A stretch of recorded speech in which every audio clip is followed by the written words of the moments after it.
hopefully.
अंकित sir कैसे हैं?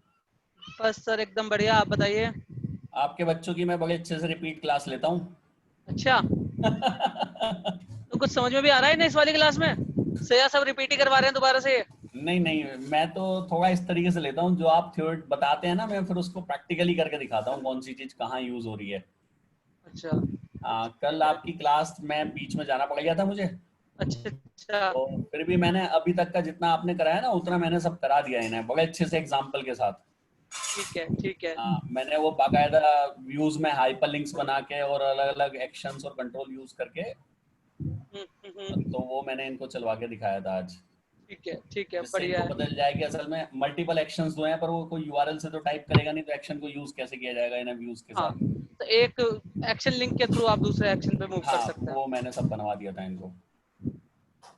बाकी डेटा का ये पूछ रहे थे, डेटा मॉडल में तो वो आपने कल 3 टाइप्स मैंने बताई होंगी। हाँ, वो अभी करेंगे स्टार्ट ना। हाँ अभी तो हमने बिल्कुल। कल व्यू डेटा थोड़ा सा बताया था।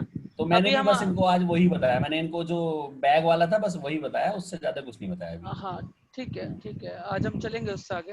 हाँ, मैं बस वो रिपीट ही करता हूँ चीजें, बस मेरा बताने का तरीका थोड़ा डिफरेंट हो जाता है, ये बात है। अच्छा अच्छा, ठीक है। Good afternoon sir. Good good afternoon बेटा। आफ्टरनून। चलिए सर, आप स्टार्ट कर लीजिएगा, मैं अपनी ठीक वॉइस है बंद कर रहा हूँ। ठीक है।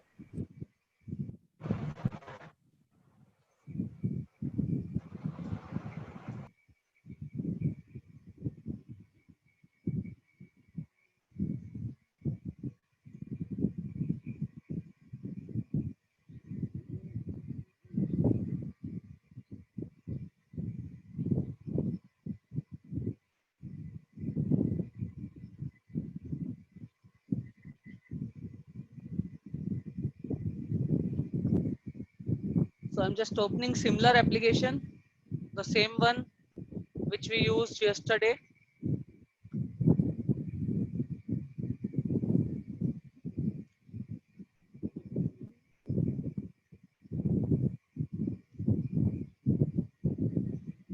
Let me share my screen.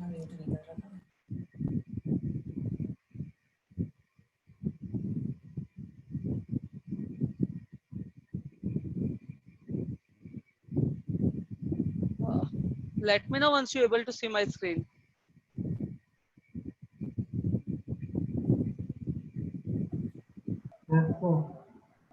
ये तो कल हम लोग व्यू डेटा तक हमने पढ़ा था, और मैंने आपको 2 चीजें बताई थी, 3 चीजें बताई थी डेटा को सेंड करने की। From controller to view, that is view data, view bag, and third one is model. Model. Model. तो सबसे पहले हम व्यू डेटा और व्यू बैग पढ़ेंगे, and then we will move to model. ठीक है? Okay sir. तो कल हमने व्यू डेटा से डेटा भेज के देखा था, and we was able to show this data on the view with the help of @view data, right? Yes. Yes Okay. Sir. Okay. So what I will do today, I will use the same name, same property with the help of view bag.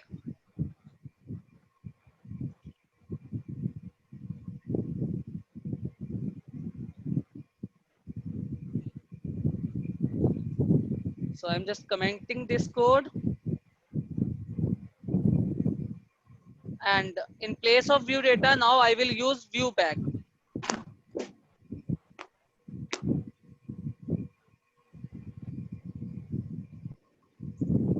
View bag, and you can use dot and then property name. Suppose you are creating property with the name of name, and again the same thing.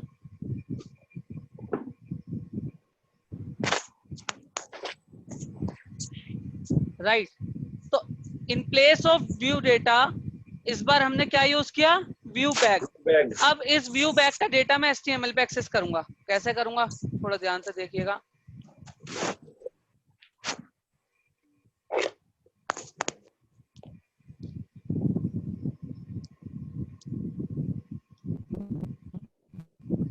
Same way जैसे आपने property वहां पे बनाई है वैसे यहाँ पे use करेंगे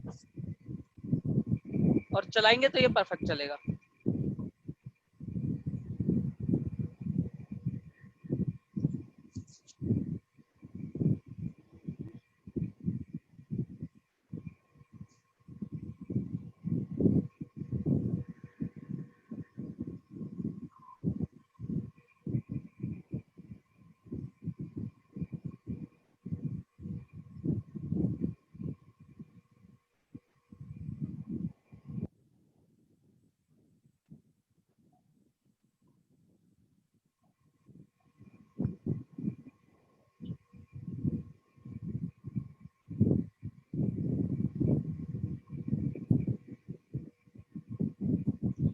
It's taking a bit time.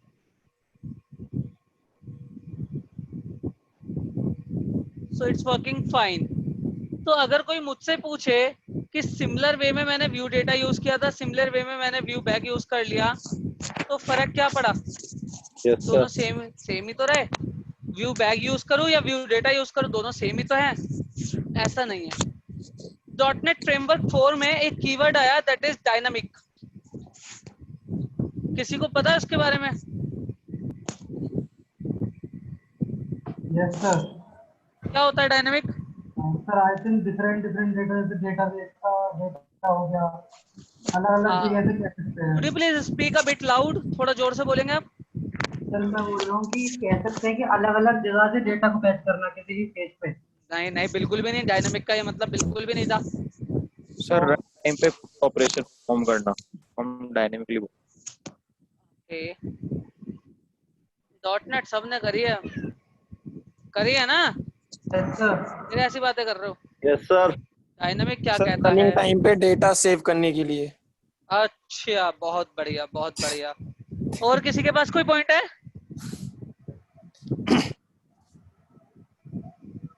या मैं बता दूं? डायनामिक बता एक्चुअली दीजिए था, आप.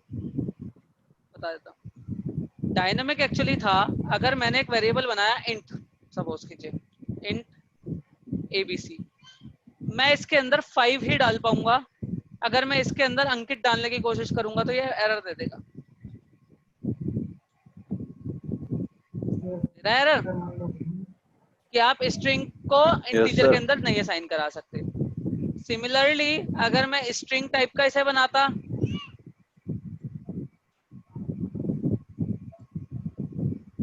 और इसके अंदर इंटीजर डालता तो भी एरर फेंकता. तो जब कभी मुझे मेरे डेटा का टाइप नहीं पता है और मैं चाहता हूं कि रन टाइम पे जो भी डेटा है वही असाइन हो जाए, ठीक है, तो इसके लिए .NET फ्रेमवर्क 4 में एक टाइप आया दैट इज डायनामिक.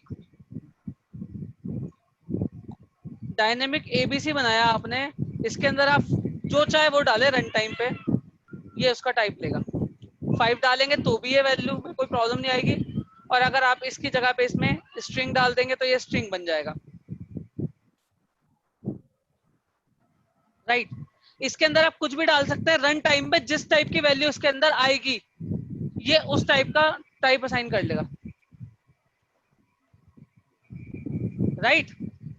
तो इसीलिए इसका नाम डायनामिक दिया गया कि जिस टाइप की वैल्यू आएगी उस टाइप की वैल्यू ये अपने अंदर असाइन करा लेगा. ठीक है, समझ में आई बात? Yes sir. Yes, sir. Yes sir. चलो कल को एक डिफरेंस पढ़ के आना, what is the difference between var and dynamic. Okay sir. Difference between var and dynamic, interview question है, बहुत ज्यादा पूछा जाता है। ठीक है, अब मैं दोबारा से अपने पॉइंट पे आता हूँ, व्यू डेटा और व्यू बैक पे। तो व्यू डेटा जो होता है उसका टाइप होता है ऑब्जेक्ट, और व्यू बैक जो होता है उसका टाइप होता है डायनामिक। अब आप कहोगे सर वो कुछ भी हो, हमें क्या फर्क पड़ रहा है, ऑब्जेक्ट भी सारी वैल्यूज ले लेता है और डायनामिक भी सारी वैल्यूज ले लेता है। भाई ऑब्जेक्ट टाइप का होगा तो भी उसके अंदर आप कुछ भी असाइन करा पाओगे। Yes sir. कोई भी वेरिएबल अगर ऑब्जेक्ट टाइप का है तो उसके अंदर आप 1 डालो, आप अंकित डालो, आप कोई भी ऑब्जेक्ट डालो। सिमिलरली आप डायनामिक के अंदर भी सेम बात है। Yes sir. एंड यूजर को तो कोई फर्क पड़ नहीं रहा, एंड यूजर को फर्क पड़ रहा है। यहाँ पे इस एग्जांपल में मुझे फर्क, मेरी वॉइस क्लियर आ रही है आप लोगों को? Yes sir. ओके, तो बैकग्राउंड में कुछ बोल रहा है। एक सेकंड, मुझे लग रहा है मेरे को मेरा माइक्रोफोन दोबारा कनेक्ट करना पड़ेगा, गिव मी अ मोमेंट। सबको म्यूट कर दो एक बार।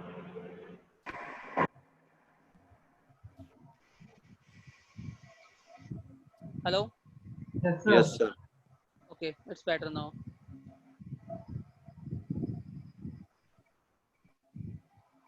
तो एंड यूजर के केस में वेर और डायनामिक्स का डिफरेंस क्या है, अब जरा ध्यान से देखना।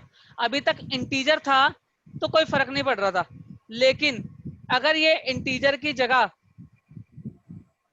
कुछ और होता तो फर्क बिल्कुल पड़ता। कैसे पड़ता जरा ध्यान से देखो, एक एग्जांपल लेता हूं दूसरा, व्यू डेटा से बनाता हूं पहले। आपकी बार वेरिएबल का नाम है नेम लिस्ट, ठीक है, और इसके अंदर मैं असाइन करा रहा हूं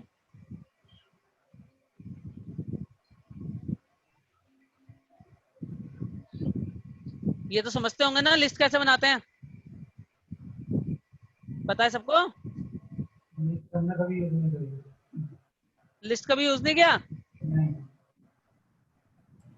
अरे बताओ भाई। अरे भैया कलेक्शन यूज नहीं की, एरे लिस्ट। हाँ वो तो करे, तो वही तो है ये। वहाँ पे करे हैं वो तो।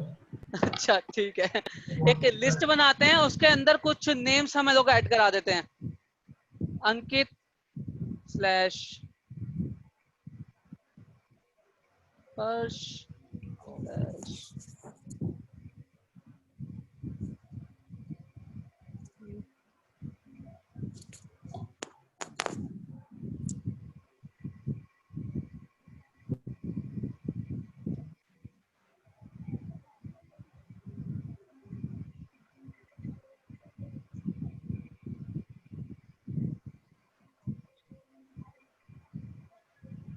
what's giving me error, represent text as list is type, it is not given context. Okay, so it will be new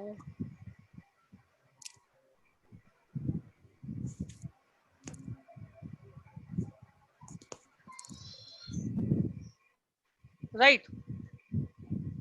अब सेम व्यू डेटा को, क्योंकि ये लिस्ट बन गया इस बार, जब मैं यूज करूंगा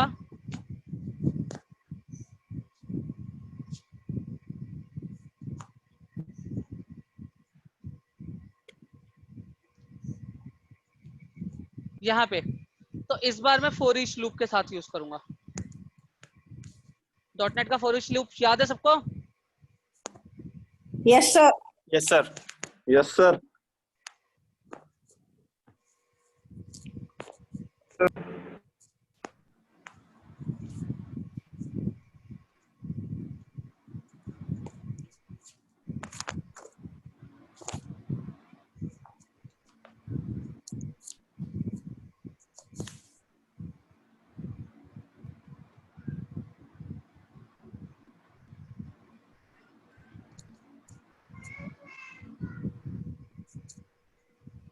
अब जरा मेरी बात को समझने की कोशिश करना। ये इसने एरर दे दिया तुरंत, क्योंकि ये देखो क्या कह रहा है, डॉटनेट का एरर है, कोई वो नहीं है। .NET Framework source code, this type of the reference source code. For each statement cannot be operand to the variable of type object. For each किस पे लगता है? एक्सेस Enumerator करने के लिए किसी नहीं एक्सेस करने के लिए तो लगता है, लेकिन for each या तो किसी लिस्ट पे लगेगा या अरे पे लगेगा. इन शॉर्ट अगर मैं कहूँ किसी भी आई इन्यूमरेबल टाइप पे लगेगा. यस ठीक है, किसी भी कलेक्शन टाइप पे लगेगा. राइट, वो ये कह रहा है कि ये तो तुमने जो बनाया ये ऑब्जेक्ट है, कलेक्शन तो है नहीं.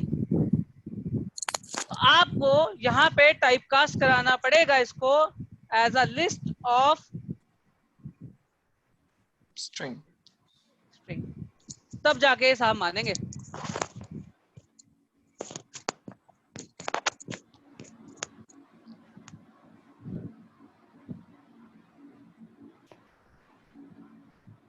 अब देखना जरा,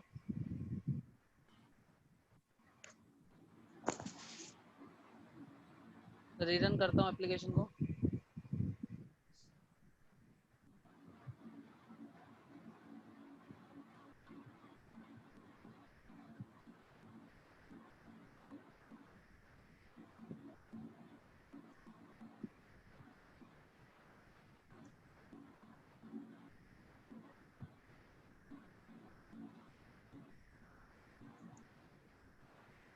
उसने सब कुछ एक साथ ही दिखा दिया, बट हाँ उसने पूरी लिस्ट प्रिंट कराई. मैं एक काम कर लेता हूँ, इसको अगेन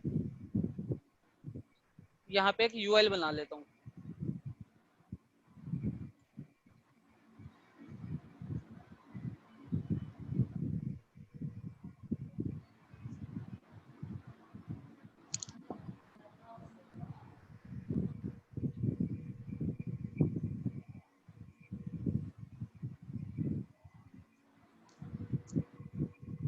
ठीक है, तो पूरी की पूरी लिस्ट ऑफ नेम्स यहाँ पे आ गई.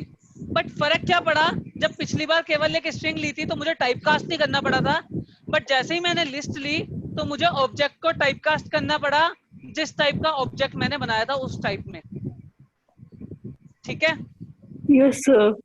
अब मैं सिमिलर एग्जांपल को अचीव करूंगा व्यू बैक से, तब आपको जाके डायनामिक का फायदा समझ में आएगा.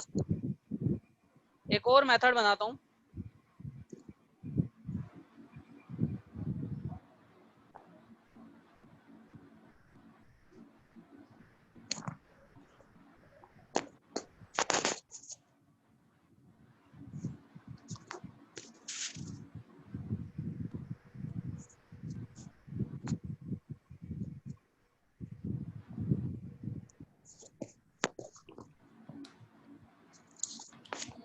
प्रॉब्लम तो नहीं, और सिमिलरली इसका एक व्यू और ऐड कराऊंगा.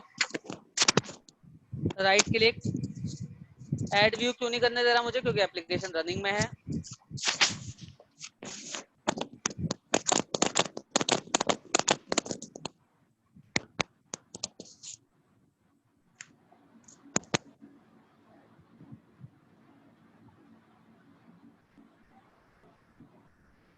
सेम एक्शन नेम से एक व्यू ऐड हो गया जिसका नाम था gate view data action. Same पूरा का पूरा HTML उठा के वहां से रख देते हैं, हमें कोई फर्क नहीं पड़ रहा.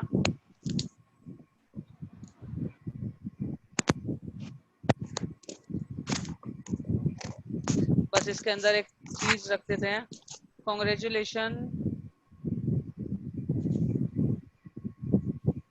Name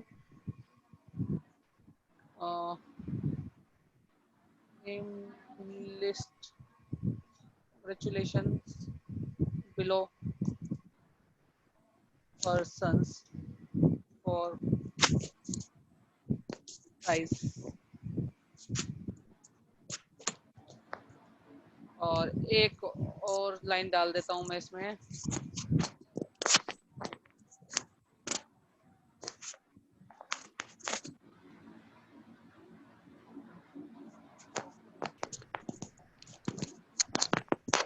this example is using view pad. Similar type का मेरा बिल्कुल केस है. अब देखना जरा डायनामिक होने का फायदा.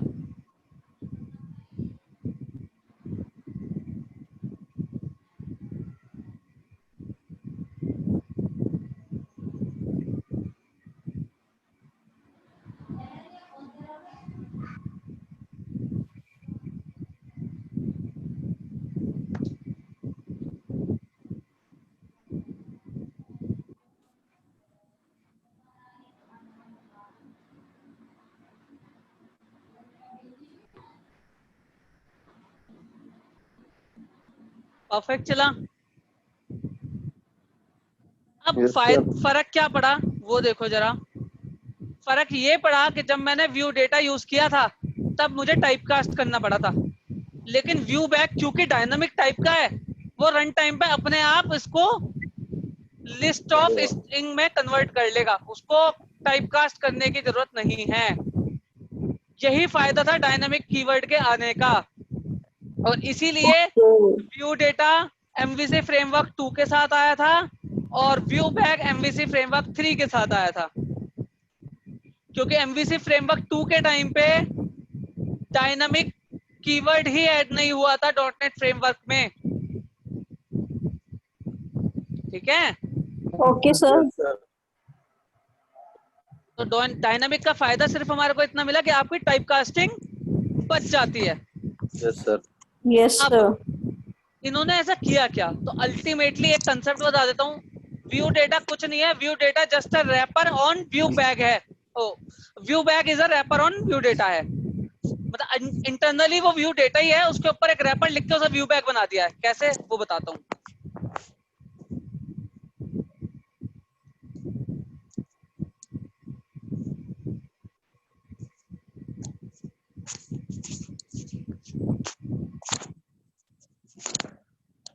ये था आपका व्यू डेटा, राइट। अब इन्होंने इसका टाइप क्या था, इसका टाइप था ऑब्जेक्ट।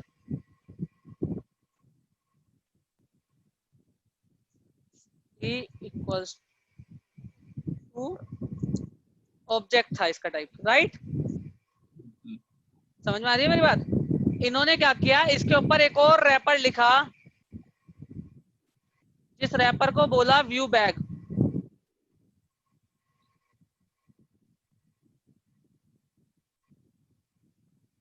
और इसका टाइप कर दिया इन्होंने क्या, डायनामिक।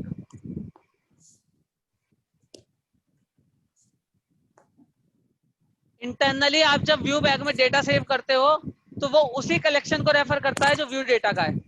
आप कहोगे ये चीज प्रूव कैसे करेंगे कि अल्टीमेटली डेटा व्यू डेटा में सेव हो रहा है ना। तो जरा ध्यान से देखना, ये बड़ा अच्छा कंसेप्ट है।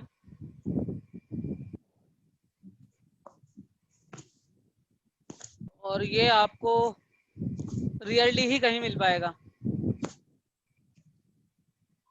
अब जरा ध्यान से एक चीज देखो, मैं एक फंक्शन बनाता हूँ।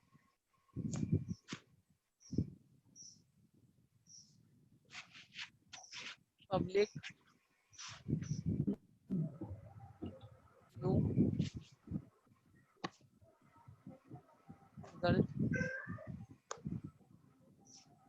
Check view bag wrapper.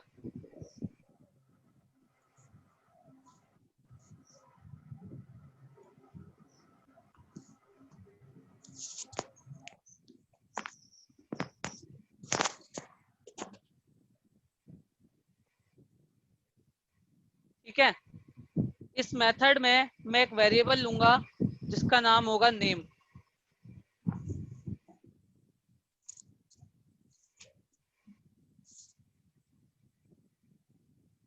यहां तक किसी को प्रॉब्लम? एक व्यू ऐड करा लेता हूँ।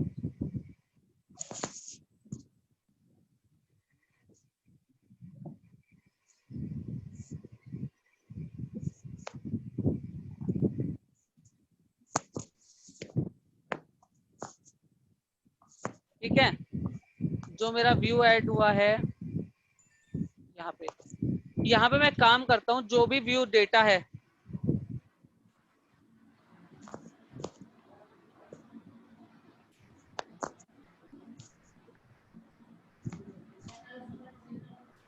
व्यू डेटा के नेम के अंदर क्या डाल दूं, जो नेम मैंने पास कराया है, और सेम को उठा के मैं वहां पे प्रिंट करा दूं।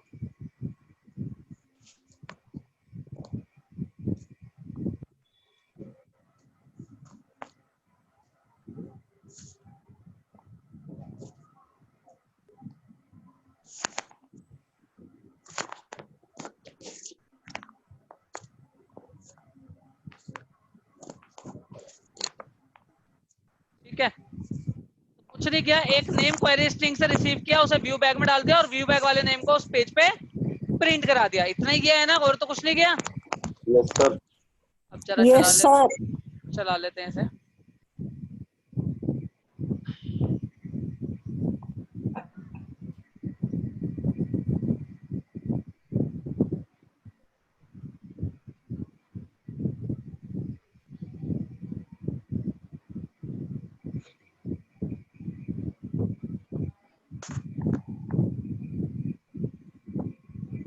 अभी कोई भी नाम दिखाई नहीं दिया क्योंकि मैंने क्वेरी स्ट्रिंग में कुछ बेचा ही नहीं था। यहाँ पे जाके क्वेरी स्ट्रिंग में अगर मैं नेम इक्वल्स टू अंकित गुप्ता भेजूंगा तो वो यहाँ पे बिल्कुल परफेक्ट दिख रहा है, सब कुछ बिल्कुल परफेक्ट चल रहा है। अब जरा एक कंसेप्ट देखना, यहाँ पे नेम डाला था मैंने व्यू बैग में, ठीक है। इससे पहले मैं काम और करता हूँ, व्यू डेटा लेता हूँ, उसके अंदर सेम नेम की प्रॉपर्टी लेता हूँ, इक्वल्स टू लिखता हूँ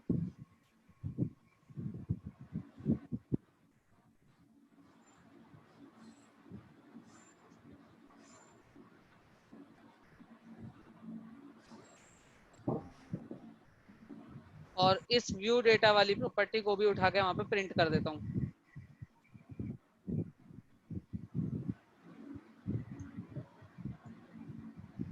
name saved in view data is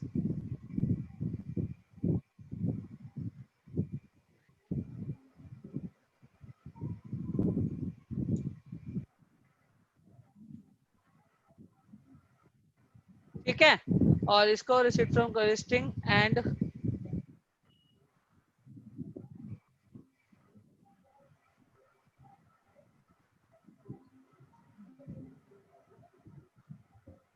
तो ये दो काम आपने किए।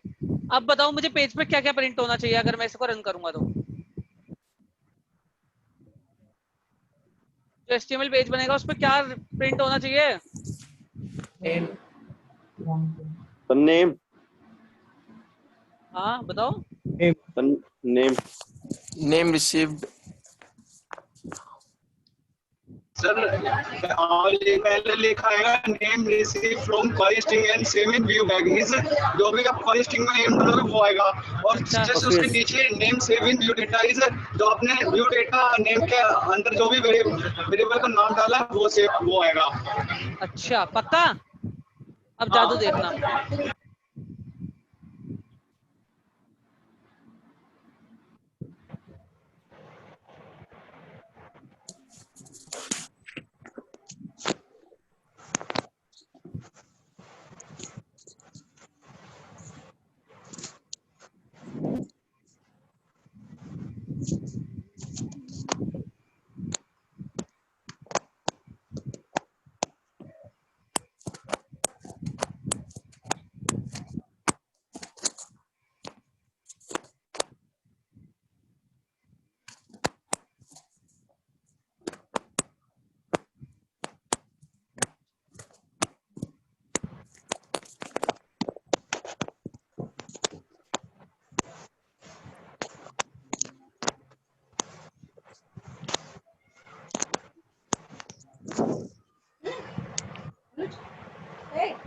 देखना है क्या आया। तो दोनों वही डिव टैग में जो भी आपने सब वो दिया था वो दोनों चल गए। नहीं दोनों तो चल गए, नाम देखो दोनों। तो नाम दोनों में सेम आ रहा है। सेम क्यों आ रहा है? व्यू डेटा में तो हमने स्टैटिक नेम दिया है ना, व्यू डेटा में देखना क्या लिखा है हमने। सर स्टैटिक नेम, लेकिन जब प्रिंट कराया व्यू डेटा को तो उसने प्रिंट करा दिया वो वाला नाम जो क्वेरी स्ट्रिंग में दिया था। ऐसा क्यों? अब जरा समझने की कोशिश करना हुआ क्या।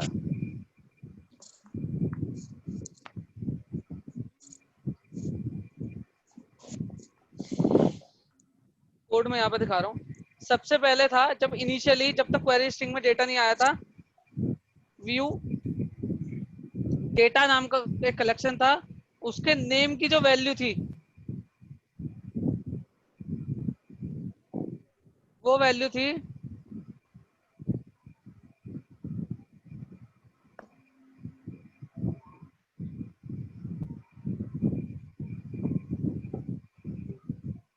ठीक है।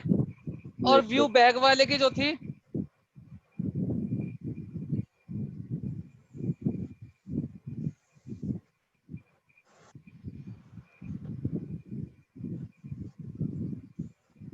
वो भी यही थी,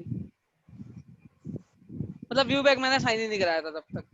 लेकिन जैसे ही मैंने व्यू बैग में डेटा डाला, मैंने क्या किया, view bag dot name equals to लिखा अंकित स्पेस गुप्ता। तो इसका मतलब क्या होता है, इस लाइन का मतलब ये होता है कि जो डेटा व्यू बैग में डालते हो ना, ये सेम नेम का वेरिएबल व्यू डेटा के अंदर भी बनाता है और उसमें सेम वैल्यू डाल देता है।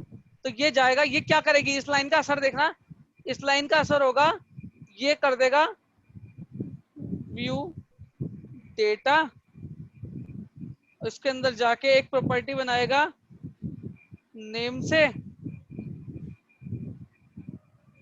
और उसकी वैल्यू कर देगा अंकित गुप्ता। अब क्योंकि इसके अंदर नेम नाम की प्रॉपर्टी पहले से है, ये रही, यस सर, तो ये पहले वाली को क्या कर देगा, ओवरराइड कर देगा, पहले वाली प्रॉपर्टी को ओवरराइड कर देगा और स्टैटिक नेम की जगह अब इसमें क्या वैल्यू आ जाएगी, अंकित गुप्ता। अंकित गुप्ता। और ऐसा क्यों हुआ, क्योंकि दोनों के अंदर जो प्रॉपर्टी नेम था वो सेम था, ये जो है, अगर ये अलग अलग होते तो नहीं प्रॉब्लम आती, लेकिन क्योंकि ये सेम है और दोनों के दोनों अपना डेटा एक ही जगह पे रखते हैं। इसे आप ऐसे समझो कि व्यू बैग जो है वो भी अपना डेटा एक ही डब्बे में रखता है और व्यू डेटा भी उसी में रखता है, बस नाम अलग अलग रख देते हैं। तो क्या हुआ, एक डब्बा था जिसमें एक नेम नाम का वेरिएबल था जिसकी वैल्यू स्टैटिक नेम थी जो व्यू डेटा ने डाल दी थी, ठीक है। लेकिन जैसे व्यू बैग ने दूसरा नेम नाम का वेरिएबल उसमें डाला तो उनने पहले वाले को क्या कर दिया, ओवरराइड कर दिया, और अब नेम वाले की वैल्यू कर दी अंकित गुप्ता। अब उसे एक्सेस चाहे आप व्यू बैग से करो चाहे उसे आप व्यू डेटा से करो, आपको क्या दिखेगा, अंकित गुप्ता दिखेगा, क्योंकि दोनों के दोनों एक ही डब्बे में डालते हैं सारी वैल्यू। ओके सर, समझ रहे हो मेरी बात को? सर आपने कहा था कि ये नेम नाम का वेरिएबल दोनों में बना देगा। हाँ सर जैसे नाम दोनों के हमने अलग अलग कर दिए सर, लेकिन सर हाँ, तो फिर उस ओवरराइड करके तो सर वो जब भी सेम नेम ही दिखाएगा सर। नहीं, अगर तुमने इसमें व्यू पहले जो बनाया होता उसका नाम दिया होता व्यू डेटा और इसके अंदर लिखा होता, सपोज करो वेरिएबल का नाम होता तुम्हारा my name. Yes sir,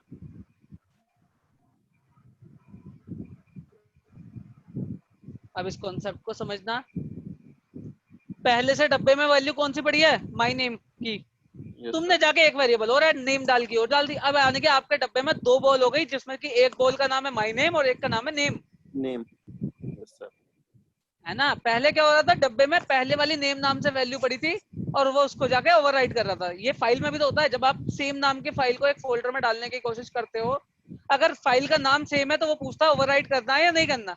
yes sir, लेकिन अगर अलग अलग नाम की फाइल है तो चाहे आप 50 फाइल डाल दो, उसको कोई फर्क नहीं पड़ रहा। यस सर, तो आप इसे ऐसे ही समझो कि आपके डिब्बे के अंदर पहले एक फाइल थी माय नेम नाम की और दोबारा आपने नेम से डाली तो कोई फर्क नहीं पड़ा। लेकिन अगर आपकी पहले से जो फाइल थी उसका नाम भी नेम था और जो बाद में डाली उसका नाम भी नेम था तो उसे प्रॉब्लम होने लगेगी यस सर, और वो उसे ओवरराइड कर देगा। समझ में आ रही है बात? यस सर आ रही है। मतलब कहने का मतलब ये है कि अगर आपके जो वेरिएबल्स हैं, जो आपने वेरिएबल बनाए हैं, अगर इनके नाम अलग अलग हैं तो कोई प्रॉब्लम नहीं है, बट अगर सेम है तो वो वैल्यू को ओवरराइड कर देगा, चाहे वो व्यू बैग से डाला हो या व्यू डेटा ने डाला हो, क्योंकि व्यू बैग और व्यू डेटा अल्टीमेटली एक ही कंटेनर को यूज करते हैं, अल्टीमेटली एक ही डिब्बे में अपना सारा डेटा रखते हैं, या अगर आपकी लैंग्वेज में बोले तो एक ही फोल्डर के अंदर सारी फाइल सेव करते हैं, ठीक है।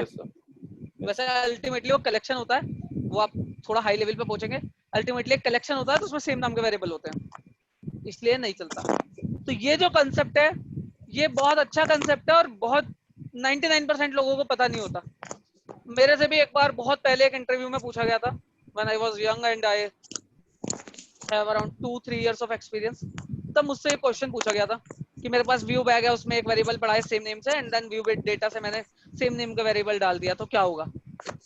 तो ये कंसेप्ट बड़ा अच्छा है बट हार्डली लोगों को पता होता है, तो थोड़ा सा इसको याद रखना कि व्यू डेटा और व्यू बैग दोनों सेम कंटेनर को यूज करते हैं डेटा यूज सेव करने के लिए। ठीक है, ओके सर। Okay sir. यहाँ पे मेरा कंसेप्ट खत्म हो जाता है व्यू डेटा और व्यू बैग का।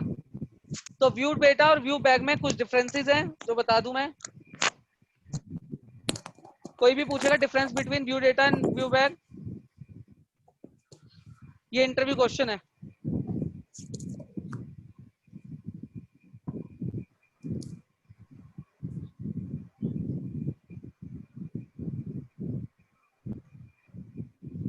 तो पहला डिफरेंस क्या है, view data is type of object while view bag is of type dynamic।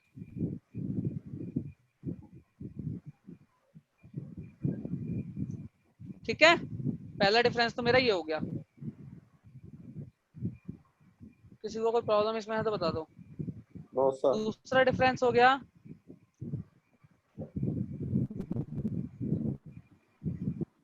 View to dynamic type view bag did not require any typecasting at run time। ये वाली line पे clear होगी, yes sir. क्योंकि वो dynamic type का है तो वो रन टाइम पे जिस भी टाइप का होगा ऑटोमेटिक कन्वर्ट हो जाएगा, automatically. Right. while view data needs to type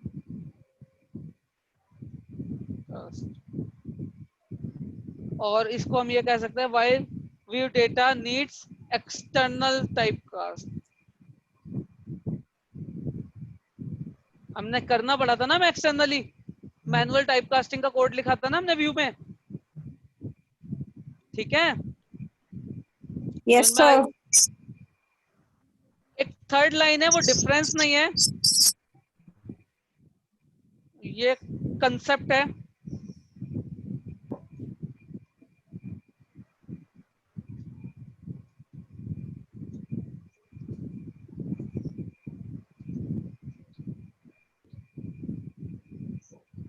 both use same collection to save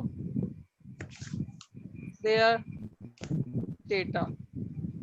ये वो कंसेप्ट है जो मैंने सबसे लास्ट में बताया कि दोनों के दोनों सेम कंटेनर यूज करते हैं, इसलिए अगर सेम नाम के वेरिएबल होंगे तो वो ओवरराइड हो जाएंगे। Yes sir. ठीक है, यस सर। तो ये कुछ क्वेश्चंस हैं, थोड़ा सा याद रखना। एक और चीज होती है व्यू डेटा व्यू बैग के साथ में, दैट इज और टेम्प डेटा। इसे लिख के रखो, इसको बताऊंगा। ये एक नया कंसेप्ट है, ये होता है कंट्रोलर से कंट्रोलर डेटा शेयर करने के लिए, थोड़े दिनों बाद हमारे यूज में आएगा, तो मेरे ख्याल से 3, 4, 5 क्लास बाद ही हम इसको पढ़ेंगे। तो जो नेक्स्ट चीज होगी वो होगी टेम्प डेटा। तो इंटरव्यू में एक क्वेश्चन है जो मैं आज ही लिखवा रहा हूँ, उस दिन की जगह मेरे याद रहेगा नहीं रहेगा। What is temp data and what is it's life time.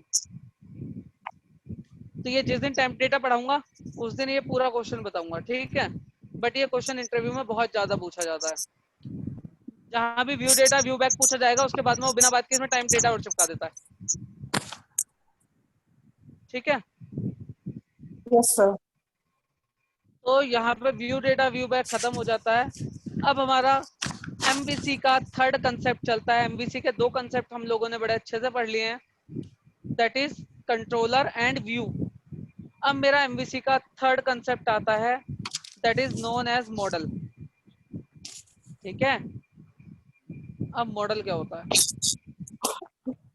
मैंने डे 1 बताया था, model is something which represent structure of data, यही बताया था, किसी को याद है? Yes sir. तो मैंने ये बताया था, किसी को याद है? डेटा। चलो खैर, दोबारा से चलते हैं, दोबारा से री करेंगे। एक नया प्रोजेक्ट बना लेते हैं, इस वाले प्रोजेक्ट में काफी सारे कंसेप्ट हो गए हैं, तो एक नया प्रोजेक्ट बनाऊंगा जिसमें मॉडल का कंसेप्ट हो।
मैंने बोला था नेक्स्ट टाइम बनाऊंगा तो एम्प्टी एप्लीकेशन बनाऊंगा, ठीक है? अब जब Yes, मैं sir. एम्प्टी एप्लीकेशन बना रहा हूं, तो मैं यहाँ पे एक चीज देखना क्या टिक करूंगा, मैं टिक करूंगा एमवीसी। पूछो ये मैंने टिक क्यों किया और इसका क्या बेनिफिट है? तो इसका बेनिफिट ये है कि जब ये आपकी एप्लीकेशन बनाएगा, रहेगी तो वो एप्लीकेशन एम्प्टी, लेकिन जितने भी रेफरेंसेस एमवीसी एप्लीकेशन को चाहिए, जितने भी रेफरेंसेस की एमवीसी एप्लीकेशन को जरूरत है, वो ये उसमें ऐड कर देगा, लाइब्रेरीज ऐड कर देगा।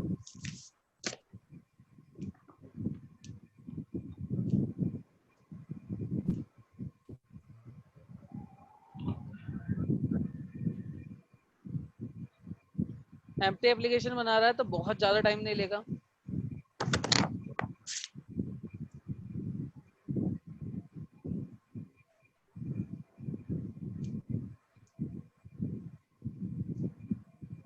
अब जरा ध्यान से देखो, मैंने एक चीज बताई भी थी शायद, कंट्रोलर का फोल्डर में पिछली बार कंट्रोलर बने हुए आए थे, इस बार खाली है।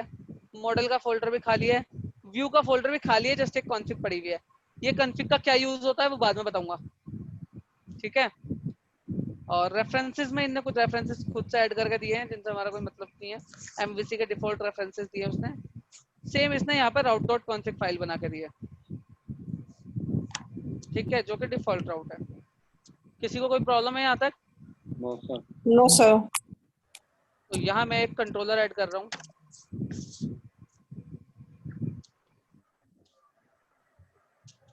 कंट्रोलर का नाम होम दे रहा हूँ।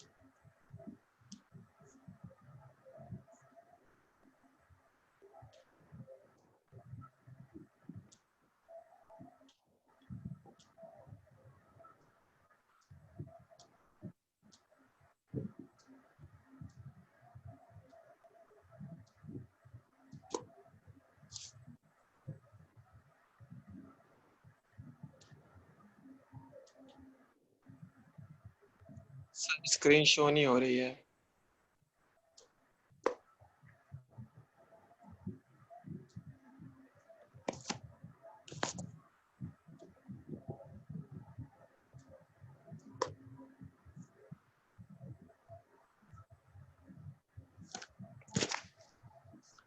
अरे बन गया होस्ट।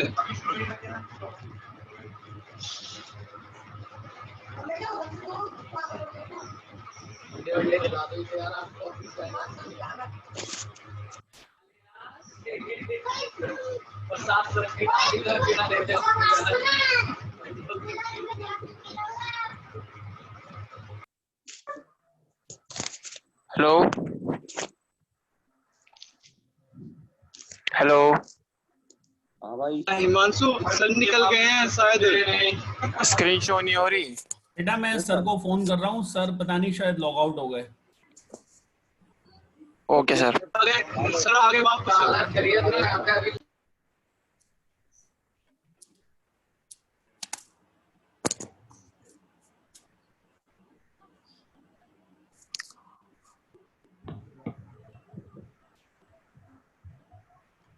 सर आपकी स्क्रीन शेयर नहीं हो रही है।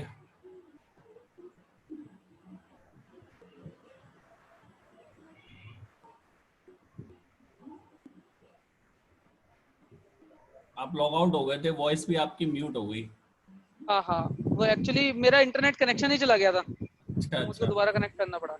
तो एक मैंने ब्लैंक एप्लीकेशन बनाई और कंट्रोलर बनाया उसके अंदर एक होम नाम से, ठीक है। मेरी आवाज आ रही है ना सबको? Yes, sir. ठीक है। Now in model I am adding one model. अब जरा ध्यान से देखना मॉडल क्या है। Model is nothing just a class. एक मैंने क्लास ऐड करी। सपोज कीजिए मैंने अपनी क्लास का नाम रख दिया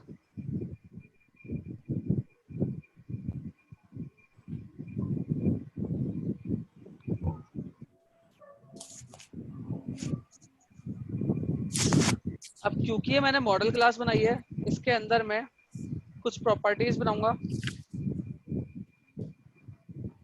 हाँ जी, नाउ ट्रेनिंग करने की करो, मतलब ट्रेनिंग चल रही है ना।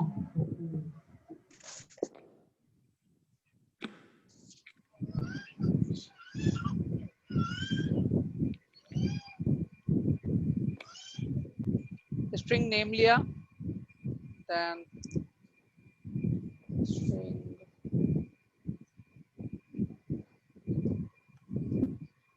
एड्रेस लिया, and then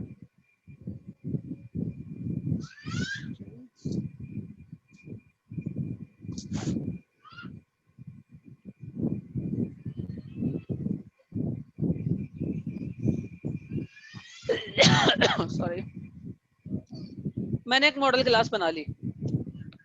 मैंने अभी बताया था कि मॉडल कुछ नहीं है, it's just a structure of the data. तो क्या ये डेटा का स्ट्रक्चर नहीं है? मैंने ये बता दिया मेरे डेटा का स्ट्रक्चर कैसा होगा। मेरे डेटा के स्ट्रक्चर में 4 प्रॉपर्टी होंगी, आईडी, नेम, एड्रेस, सैलरी, ठीक है। अब मैं सर अपने व्यू में इस मॉडल को यूज करके कुछ एम्प्लॉइज की लिस्ट दिखाना चाहता हूं, तो जरा ध्यान से देखना। मैंने ऐड व्यू किया। अब तक हम करते आए एम्प्टी विदाउट मॉडल, ठीक है। इस बार हम करेंगे एम्प्टी, लेकिन विदाउट मॉडल नहीं करेंगे, ठीक है। Okay, या आप sir. एक और काम कर सकते हो, आप कर सकते हो यहाँ पे लिस्ट। ये सारे मैं 1 बाय 1 बनवा के बताऊंगा तुम्हें, ठीक है। लेकिन अभी के लिए पहले एक बार उसको एम्प्टी बना देते हैं। और मॉडल क्या रखते हैं इसका? जैसे मैं मॉडल वाले पॉपअप पे क्लिक करूंगा तो आपके एप्लीकेशन में जितनी भी क्लासेस है सारी दिखाएगा। तो अभी तक इसे 2 क्लासेस मिल ली हैं, पहली राउट कॉन्फिग और दूसरी एम्प्लॉय। राउट कॉन्फिग का तो मैं मॉडल मान नहीं रहा हूँ, मेरे लिए मॉडल क्या है? एम्प्लॉय, ठीक है। लेआउट अगेन मैंने कुछ बनाया नहीं है तो लेआउट में रखूंगा नहीं, ठीक है। और ऐड कर दूंगा। लेआउट का कंसेप्ट अभी पढ़ाएंगे, जिस दिन लेआउट का कंसेप्ट पढ़ाऊंगा उसके बाद में लेआउट भी लगवाऊंगा। ASP.NET Okay, में sir. मास्टर पेज पढ़ा है? What, sir? मास्टर पेज पढ़ा है? Master page, Yes, sir. Master page को MVC में लेआउट बोलते हैं, Okay. ठीक है। अब देखो जो व्यू बना उसके ऊपर बाय डिफॉल्ट इन्होंने एक मॉडल क्लास ऐड कर दी, हाँ ना, इन्होंने एक मॉडल क्लास ऐड कर दी जिसका टाइप क्या है, जो मैंने अपनी क्लास का टाइप दिया था। ठीक है, अब देखो मैं कैसे करूंगा इसको।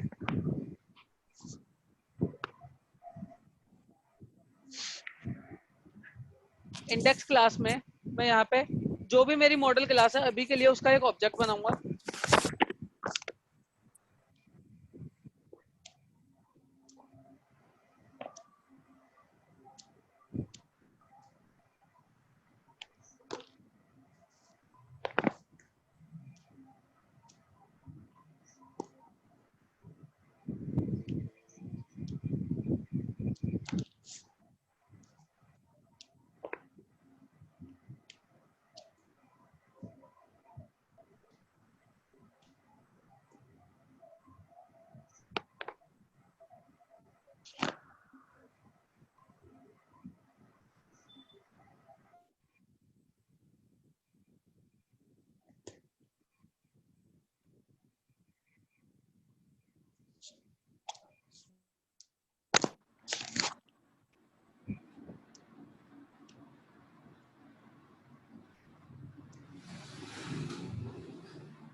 ठीक है, और इस सेम ऑब्जेक्ट को मैंने पास कर दिया व्यू को।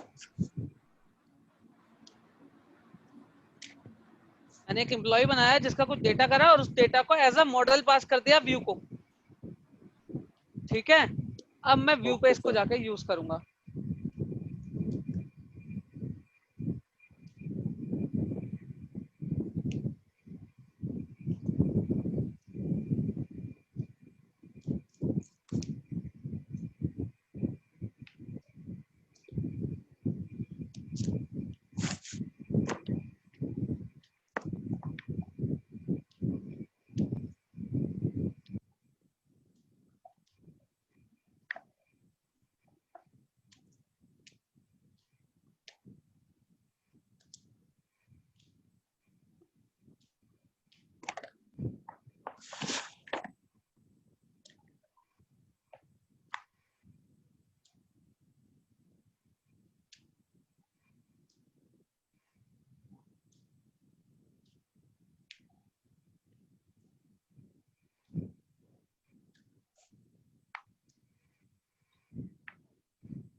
ठीक है, और इस सब के ऊपर मैं एक लाइन डाल देता हूँ।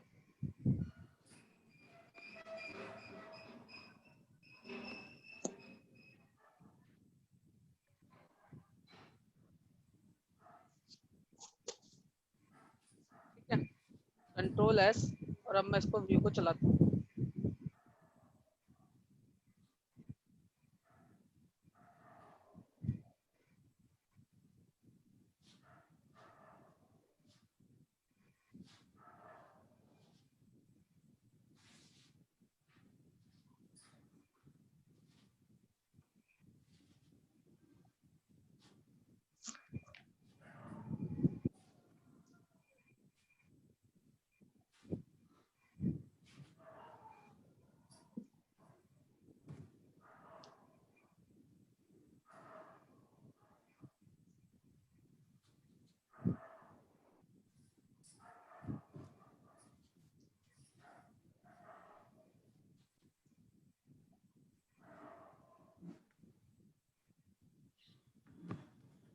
मुझे पूरी की पूरी एम्प्लॉय डिटेल जो मैंने एज अ मॉडल पास करी थी वो यहाँ पे दिख गई।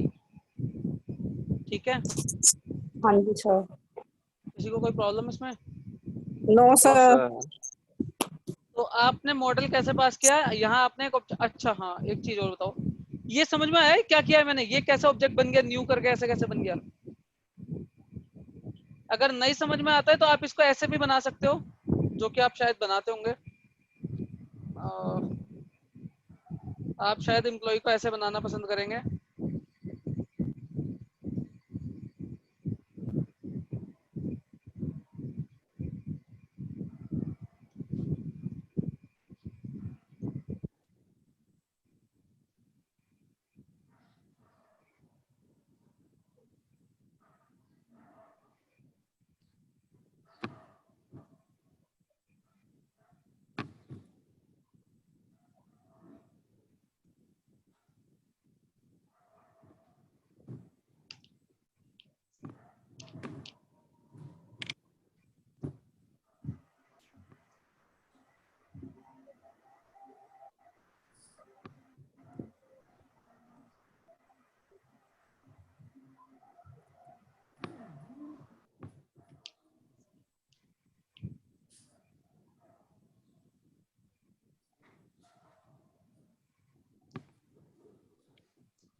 तो आप शायद ऐसे बनाएंगे इसको, राइट?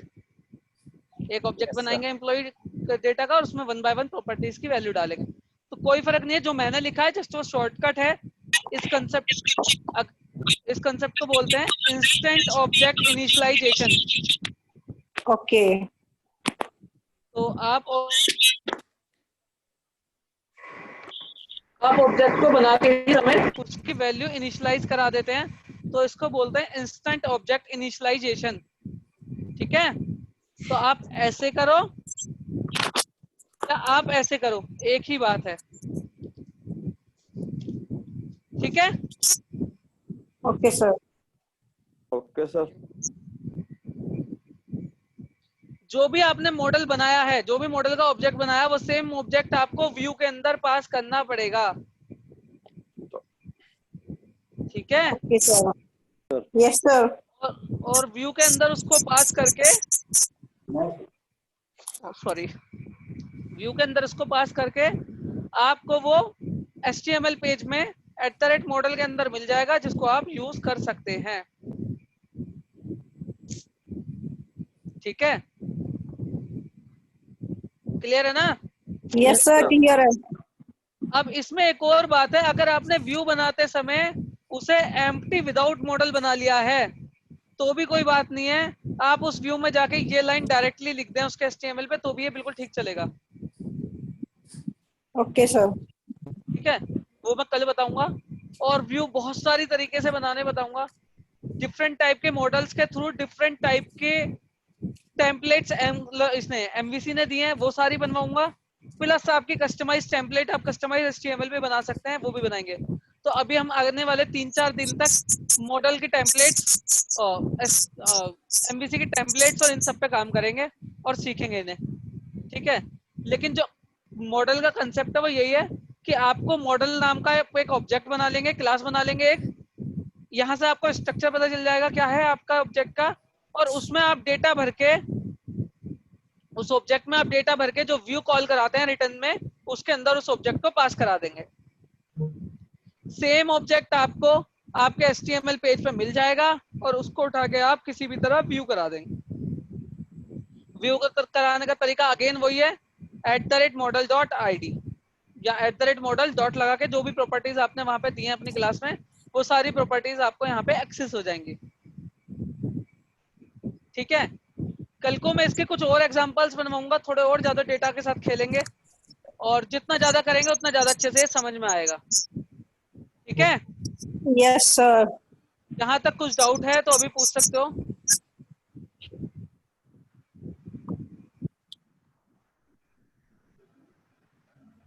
कोई डाउट नहीं है?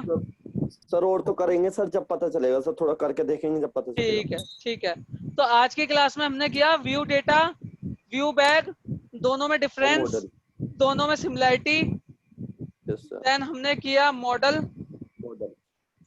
And how to pass data from controller to view with the help of model. ठीक है, तो अब हमने कंट्रोलर से व्यू पे डेटा भेजने की तीनों टेक्निक पढ़ ली है, व्यू डेटा, व्यू बैग और मॉडल। ठीक है, Yes, अब sir. इसको हम आगे और एडवांस लेवल पे पढ़ेंगे। यहाँ पे हमारी सबसे बेसिक लेवल की जो एमवीसी है ना वो खत्म होती है, जिसको हम कह सकते हैं कि बिल्कुल माइनर एमवीसी जो होती है, जो एक क्लास लेवल पे आपको हर किसी को पता होनी चाहिए, वो एमवीसी का कंसेप्ट यहाँ पे खत्म होता है। अब हम एमवीसी के अंदर ड्रिल डाउन करेंगे और बहुत एडवांस और बहुत अच्छे अच्छे कंसेप्ट पढ़ेंगे। एमवीसी के सारे कंसेप्ट बहुत अच्छे हैं, तो अब आगे आगे एमवीसी हमारी थोड़ी सी कॉम्प्लेक्स होती जाएगी। यहाँ तक कि एमवीसी बहुत इजी है, हर कोई सीख सकता है। अब एमवीसी थोड़ी सी कॉम्प्लेक्स होगी और थोड़ा सा हार्ड होगी। ठीक है, तो एडवाइस फिर से यही करूंगा कि डेली जितना करा रहा हूँ साथ के साथ आप लोग करते रहें, जिससे कि आपके कंसेप्ट क्लियर होते रहें। और कोई भी डाउट होता है आइदर मी और भैया किसी से भी आप लोग पूछें और अपने डाउट्स को day by day he clear कर लें, तभी आपको इस ट्रेनिंग का बेनिफिट मिलेगा। नहीं तो 1 महीने बाद एमवीसी खत्म हो जाएगी और आपको एमवीसी का कोई बेनिफिट नहीं मिलेगा। ठीक है, okay sir. okay then, thank you for listening, thanks for today, have a great day। Thank you.